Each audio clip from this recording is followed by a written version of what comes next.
I've got pairs of mixed numbers and improper fractions, and I want to think about which of the two is larger. So 1 and 7/8, 39 over 10. So you could do this in your head. You could say 10 goes into 39. I'll even write it out. 10 goes into 39 3 times.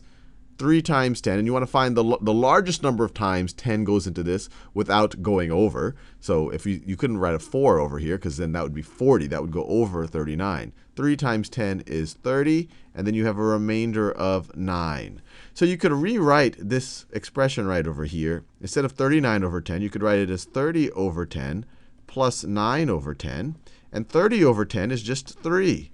So this is equal to 3 and 9 tenths. And you could do that in your head. You could say 10 goes into 39 3 times, and the remainder is 9. You have your 9 tenths. And that's essentially just doing this in your head. So now we can compare, and we can literally just look at the whole number parts. This is 1 and something, 1 and 7/8, and we're comparing it to essentially 3 and 9 tenths. 3 and 9 tenths is clearly a larger number. We have a 3 out here instead of a 1. So we will write less than. And the way I always remember it is the opening always faces the larger number, and the opening is large, it faces the larger number, and the point is small, it always points to the smaller number. Now let's do this next one. 4 and 7/8 versus 49 over 9. So let's convert this to a mixed number. 9 goes into 49 5 times, and 5 times 9 is 45, so the remainder is going to be 4. The remainder is 4. So this is 5 and 4/9. Once again, we can literally just look at the whole number parts. 5 is clearly larger than 4. So once again, less than.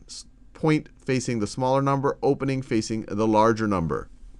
Now, 2½ versus 11 tenths. 10 goes into 11 only one time. And if you care about the remainder, it's 1. So it's 1 and 1/10.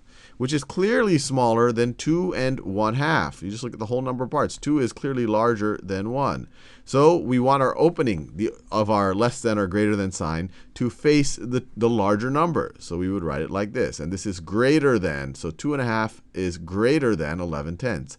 The little point facing the smaller number. 5 and 4/9 versus 47ths. 7 goes into 40. So let me rewrite this. 7 goes into 40 5 times. And then you're going to have a remainder of 5. Because 7 times 5 is 35. You have a remainder of 5 to get to 40.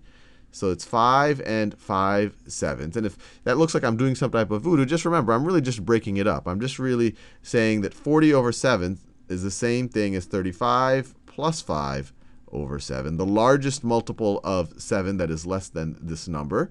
And this is the same thing as 35 over 7 plus 5/7. And then this 35 over 7 is 5, and 5/7 is just 5/7 there. This one is interesting because we have the same whole number out front on our mixed numbers, 5 versus 5. So now we actually do have to pay attention to the fractional part of our mixed number. We essentially have to compare 4/9 to 5/7. And there's a couple of ways to do this. You could get them to have the same denominator. That's probably the easiest way to do it. So you could rewrite, so what's the least common multiple of 9 and 7? They share no factors, so really the least common multiple is going to be their product. So if we want to rewrite 4/9, we would write 63 in the denominator. That's 9 times 7. If we multiply the denominator by 7, we also have to multiply the numerator by 7. So that will be 28.